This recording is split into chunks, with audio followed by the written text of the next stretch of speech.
Traoré under extreme attack as armed men storm the city. Ouagadougou did not sleep that night. Gunfire echoed through the parched skies of the Sahel, mingled with the wail of sirens. The sound of helicopters sweeping over panicked rooftops.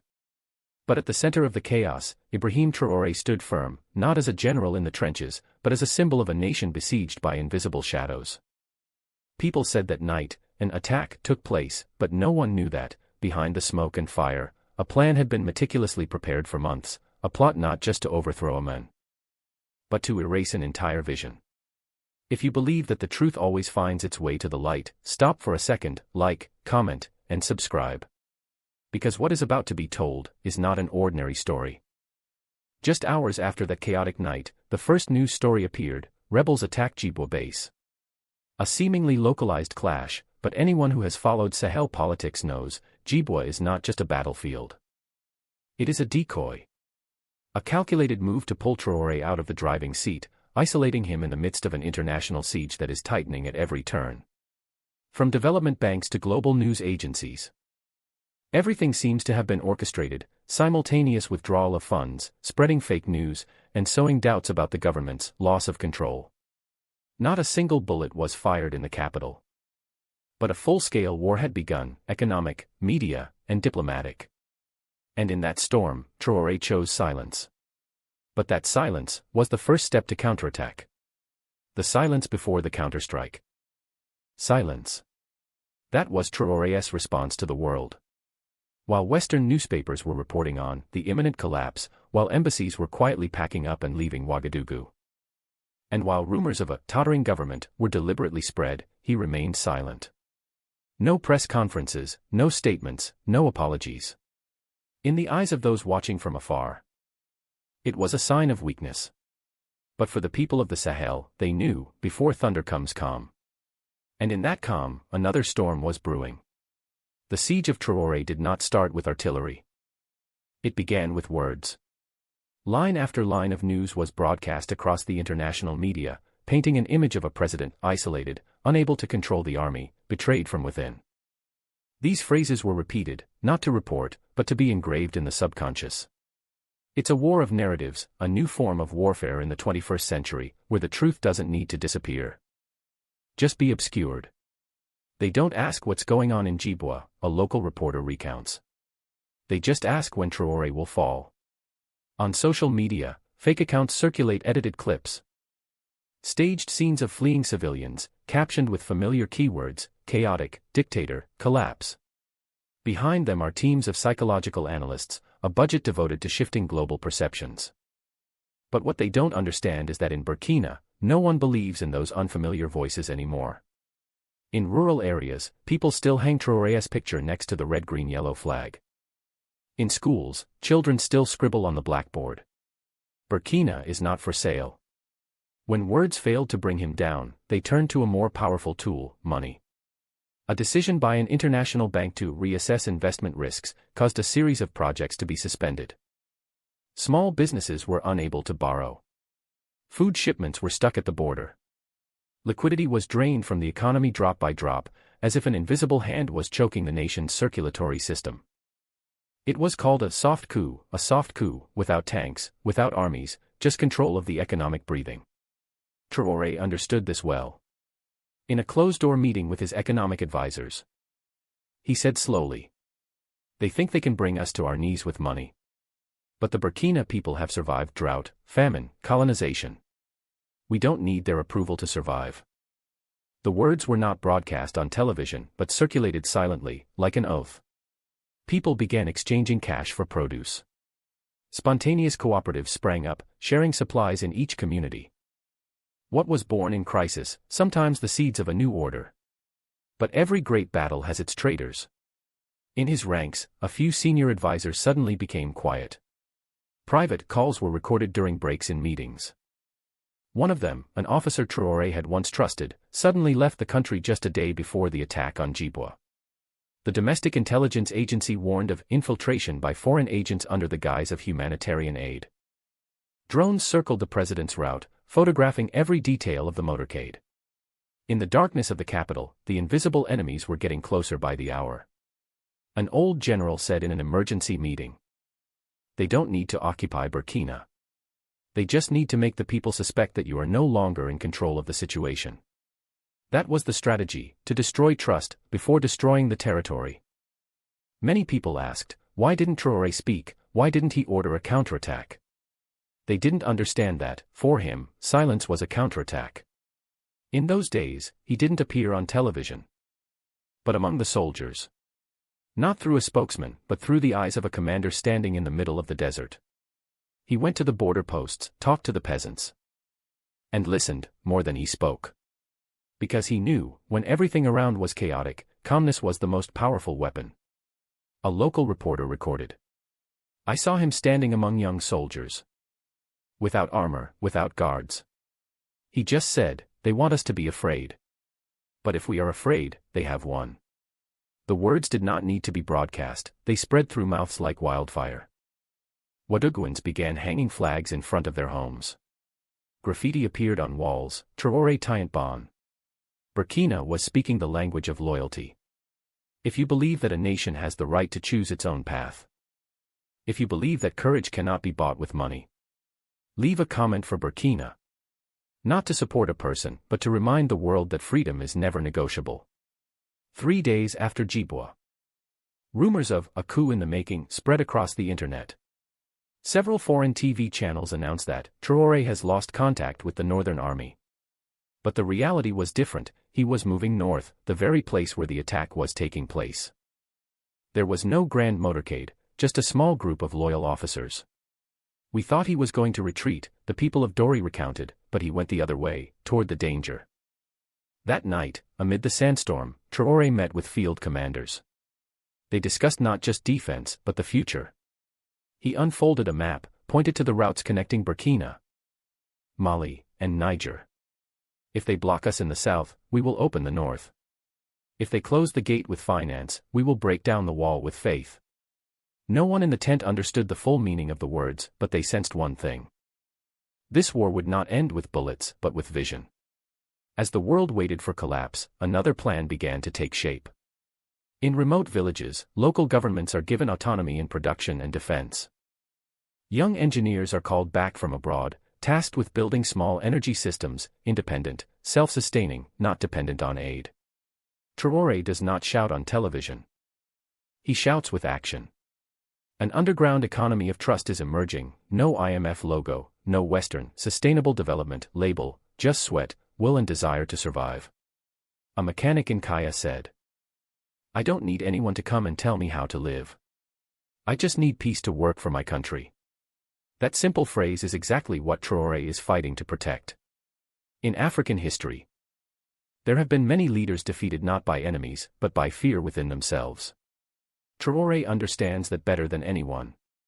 And when the world sees silence as a sign of defeat, he sees it as a time to sow seeds.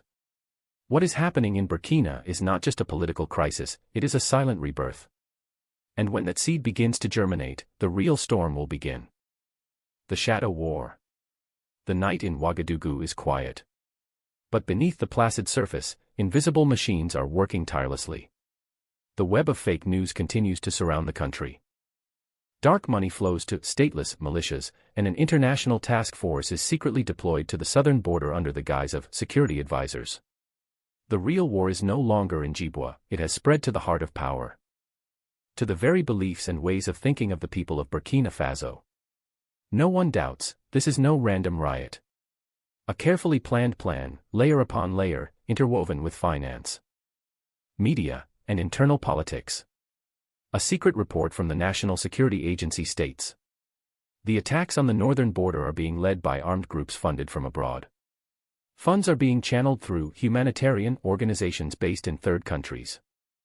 Foreign diplomatic advisors met with representatives of these organizations in Niamey and Dakar just weeks before the Djibois incident.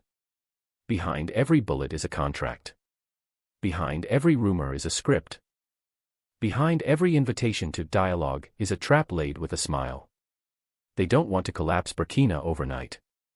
They want it to fall apart from within, like a large tree hollowed out by termites. In the corridors of power, the silence was deafening. Several deputy ministers suddenly requested leave for personal reasons. A pro-Western newspaper published an anonymous article from an inside source saying that Traoré is losing confidence in his team. But it was at this moment that he acted. Traoré called a special meeting, not in the presidential palace, but in a former Sankara Revolutionary Army ammunition depot. There were no media. No formalities. Just yellow lights, maps, and a cold opening. From this moment on, no one is neutral. Either you are on the side of the nation, or you are on the side of the person who is selling it. 30 minutes later, the list of those suspended was published. A series of internal investigations were launched. Several senior officials were stripped of their access to the state financial system. Burkina began to purge itself. But Traoré's counterattack was not about purges, it was about vision. In the days when the world thought he was fumbling, a new economic political plan was quietly being developed. It was codenamed Project Horizon Sahel. The goal, to cut dependence on Western-controlled trade routes and open a completely new economic corridor across the Sahel interior, connecting Burkina, Mali, Niger, and north to Algeria. Convoys began to set out at night, carrying rice, fuel, and construction materials. There were no cameras, no international media, just locals clearing the road with their bare hands. A young engineer recalled. We weren't paid. But everyone understood, if this road was built, we would never go hungry again. It wasn't just about economic counterattacks. It was a counterattack of faith. Meanwhile, the media assault entered its fiercest phase. Dozens of articles were published. Traoré is out of control. Some news outlets called him a reckless man who was dragging Burkina into isolation. But this time, people had changed. They began to ask, why is the West so interested in Burkina, if there is nothing left of value? A local journalist replied, because they are afraid. Afraid that a small country can survive without them. And when fear is on the other side, the war of perceptions has shifted. In a bunker deep under the capital, Traoré meets with his team of technology advisors. It is no longer about war, it is about data, digital security, and independent media. Traoré said, if they attack us with fake news, we will build our own network. This led to the birth of the Offline Network Burkina project, a domestic communications system that can operate without the global internet. Small devices made from recycled components use radio waves to connect rural areas. For the first time, people in remote areas can send messages directly to the capital, without intermediaries. The Sahel digital revolution began, silently, persistently, and unstoppable. If you are listening to this story, remember. The truth never dies, as long as someone tells it. Share, comment, and spread the word. For an Africa that speaks its own language. When the Shadow War campaign failed in the media, another plan was launched, diplomatic isolation. At closed ECOWAS meetings, Western representatives lobbied for Burkina to be suspended, citing a threat to regional peace. Several neighboring countries, under financial pressure, began withdrawing their ambassadors. Traoré responded with a terse statement. If they close the doors, we will open the fields. The statement seemed simple, but Burkina then signed a memorandum of direct cooperation with Mali and Niger, three isolated countries now forming the Sahel Alliance. A new political bloc was born. Not under the auspices of any superpower. The continent was shaken. Western strategists were baffled. They expected Traoré to collapse in 3 months. Yet 6 months passed. The government remained strong, the population remained loyal, and a new economic system began to take shape, self-reliant, independent, and without international intermediaries. A secret report leaked from a Paris think tank reads, Traoré is not just surviving. He is creating a model that can be replicated in other countries. If this model spreads, Western influence in West Africa will end. That is what they fear most. Not rebellion, but orderly independence. As news of the Sahel Alliance spread across the region, communities began to organize themselves. Youth groups set up camps to protect transport routes, carpenters and blacksmiths pitched in to build makeshift wooden bridges. They did not wait for orders. They just knew that if Traoré was fighting for them, they had to fight for him. An old man in the Kaya region said, we were slaves, we were taught that we could not survive on our own. But now my 10-year-old grandson says, Grandpa, I want to be an engineer to build bridges for the Sahel. It was the mark of a true revolution, not of blood, but of will. But even amid the glimmers of hope, Traoré remained the loneliest man. Every decision he made was a gamble. He knew that if he made the slightest mistake, tens of thousands would pay the price. At night, he would sit alone in his command room, looking at the map lit by the oil lamp. An officer recalled. I once saw him say nothing for several minutes. Then he said softly, "Freedom has a price. And sometimes, that price is solitude." The war in the shadows did not stop. But now the balance had shifted. Burkina was no longer a pawn, it had become a player. A new model of state was emerging, with 4 pillars: economic self-reliance, technological sovereignty, civil loyalty, and the memory of independence. The besiegers were beginning to panic. The nations that had once looked down on him were now listening. And as the curtain of night began to tear, the world was about to witness something no one expected: the counterattack of a people who had been looked down upon.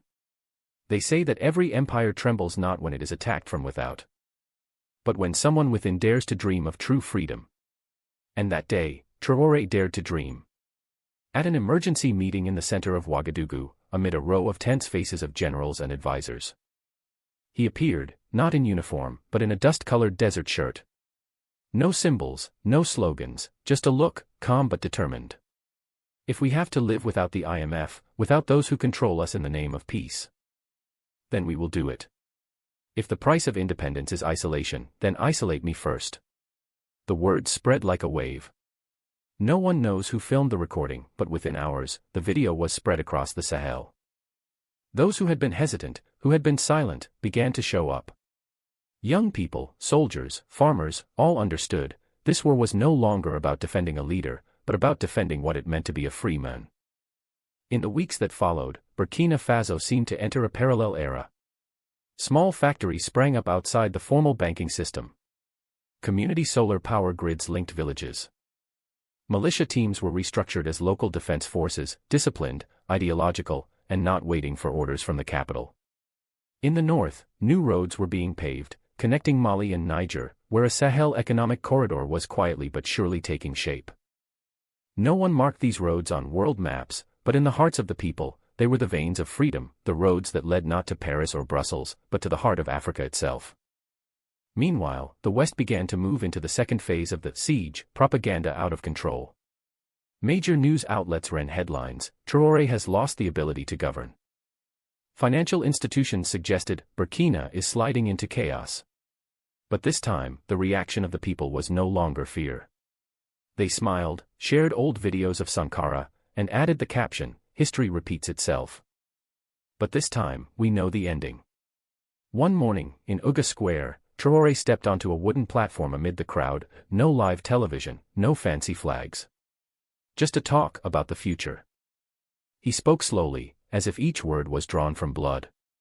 We were divided not by borders, but by fear. They made us believe that we could not take care of ourselves, that without them, we would collapse. But look, the Sahel is alive, the Sahel is still fighting. If a small country can live without debt, then all of Africa can rise. The crowd fell silent. Then the cry of "Liberty for the Sahel" echoing off the old walls of the Ministry of Defense. A young officer threw his helmet high in the air, shouting, "We are not fighting for money, we are fighting for dignity." In that moment, a nation was reborn. Behind the scenes, Traoré's plan was quietly working. He directed a team of local engineers to build an internal communications platform, a system that could operate offline, decentralized, and resistant to censorship. If they use information to occupy our minds, we will create a space where they cannot speak for us. The system was called Dunianet, our world. At the same time, a secret agreement was signed with Algeria, opening a new trade corridor to the Mediterranean. No fanfare, no national flags, only the old desert carriers understood that the African trade blood had found a way to survive. But Traoré's greatest counterattack was not military or economic, but memory and ideology. He launched a national project, Schools of Independence. In it, children relearned history, not through the words of the victors, but through the memories of those who had suffered. They learned that Sankara had not died in vain, that every Sahel river carried within it the memory of those who dared to say no. Every empire collapses, Traoré said, but the memory of the people never does. In the youth councils, a new generation began to rise. They spoke not of aid, but of technological energy and cultural sovereignty. A young man in Kaya wrote on the wall, "They forbid us to dream big, because they know that it will destroy the old order." And indeed, the old order began to falter. The climax came when the Alliance of the Sahel AES published a joint declaration. "No one has the right to price our freedom. We will define peace ourselves." The declaration stunned the Western media. Analysts were talking on CNN, Reuters, Le Monde, about the danger of new nationalism. But for the African people, they called it an awakening. At that moment, the second CTA was planted in the reader's heart, not with a plea, but with a soft call. If you believe that the Sahel's desire for freedom is not just Burkina Faso's, but ours, share your thoughts in the comments. Every voice is a stone in the foundation of the continent's independence. The end of this period is legendary. Western satellites stopped transmitting data to Burkina Faso for several days. No one knew if it was a technical problem or a deliberate blockade. But in that darkness, the Sahel was strangely free. No social media, no fake news, no threats. Just people looking at each other and saying, "We are still here." And that is enough. When the signal returned, Traoré spoke briefly on the radio. "We don't need to be seen to survive. We just need to know who we are." It was more than words. It was a declaration of a new independence, not needing recognition. Just being true to oneself. From then on, the counteroffensive was no longer a secret. It became a movement of rebirth. Artists began to paint Traoré on the walls alongside Sankara. Folk songs resounded in the marketplace, speaking of a leader who did not sell his dream to anyone. The West called it new extremism. But in Ouaga, people just smiled and replied, "No, it is humanism." Traoré understood that every real victory lies not in the map, but in the human heart. He did not just want to win, he wanted to awaken. And when the world waited for him to fall, he stood up, looked at the red horizon of the Sahel, and said, "They can encircle me, but they cannot encircle the future." Sahel, the first dawn after the storm. Against a misty sky. Children carrying their books to school on the red dirt road, where the army's wheels once bore marks. There was no more sound of bullets, only the sound of drums beating rhythmically to study, mixed with the crowing of roosters and the wind blowing through the golden millet fields. Traoré stood silently before the window.